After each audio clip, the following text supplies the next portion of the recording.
With time winding down until we turn the page on the calendar into a new year, we celebrate all that happened in 2015. We may be a small town, but even still, it was hard to narrow down the top stories of 2015. But after much consideration, here's our look back on the year that was.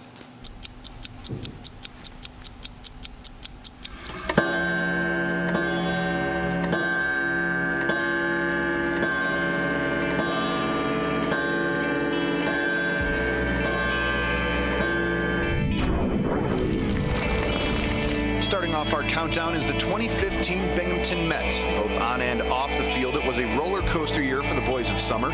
Early losses gave way to late summer wins as the B-Mets made a search for a third straight playoff berth, the first time in franchise history. Ultimately, they fell short of bringing the trophy back, but as they say, there's always next year. Speaking of next year, off the field, the future of the B-Mets seemed in doubt as early in the year the team appeared destined to move to Wilmington, Delaware. Countless rumors and one resolved lawsuit later, we learned that the B-Mets are here to stay after it was announced just on Monday that John Hughes will take over ownership of the club and keep them in town for years to come.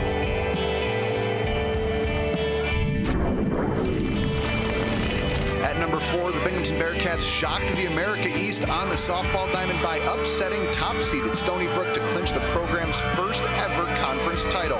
Freshman pitcher Sarah Miller took home Most Outstanding Player honors and was joined on the All-Tournament team by Caitlin Freeze and Sydney Harbaugh.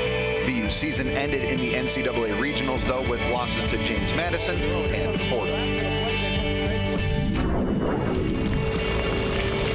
At number 3, it was a great year for state champions in Section 4. Whitney Point won its second straight field hockey title.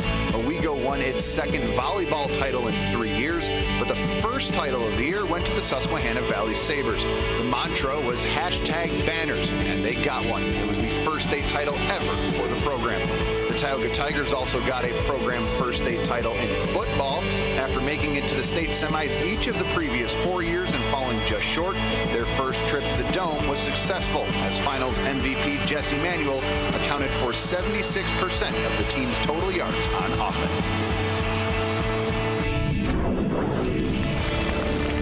Our second best story of the year goes to the Chenango Forks Blue Devils. As if dominating Section 4 isn't enough, the Blue Devils have dominated at the state level as well. Now winners of 3 straight state titles, 13 of the last 15 section titles, and a record 26 state playoff games. With 5 total state titles, Forks is one shy of tying Rochester's Aquinas for most all time.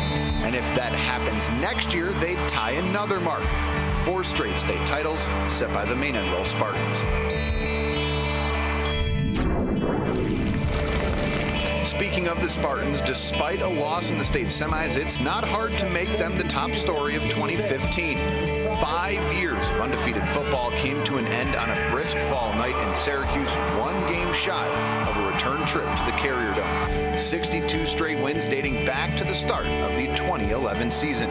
In week 1, they set the all-time win streak record at 52, and 4 weeks later broke Messina's 58-year-old unbeaten record with win number 56.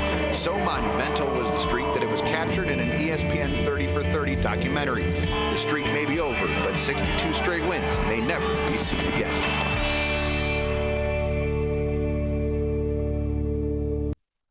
What a year it was. Here's hoping next year is even better. For the last time in 2015, that's it for sports. I'll see you next year.